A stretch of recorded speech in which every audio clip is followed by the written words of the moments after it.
Magandang araw mga kaibigan. Magkapet pandasal muna po tayo. Ito po si Father Nono. Mga kaibigan, napakainit po talaga ng panahon.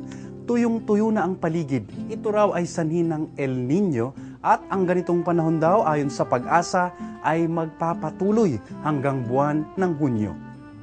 Perwisyo po sa atin ang init ng panahon ngayon. Subalit sa lingwahe o wika po ng ating pananampalataya, mahalaga po ang init.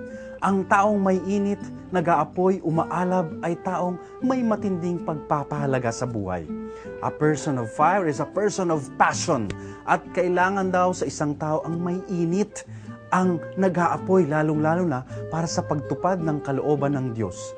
Katulad ni Jesus, anya, naparito ako para magdala ng apoy sa lupa at sanay na pagniningas na ito.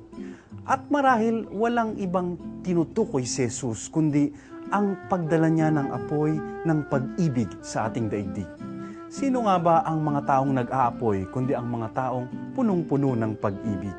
Buhay na buhay at nag-aalab ang puso. At dahil sa kanilang puso, napakarami ng kanilang nagagawa para sa kanilang mga minamahal, para sa ating mundo.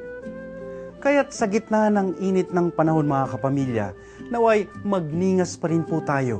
Naway mag-alab sa pagmamahal para sa Diyos at sa ating kapwa. Amen.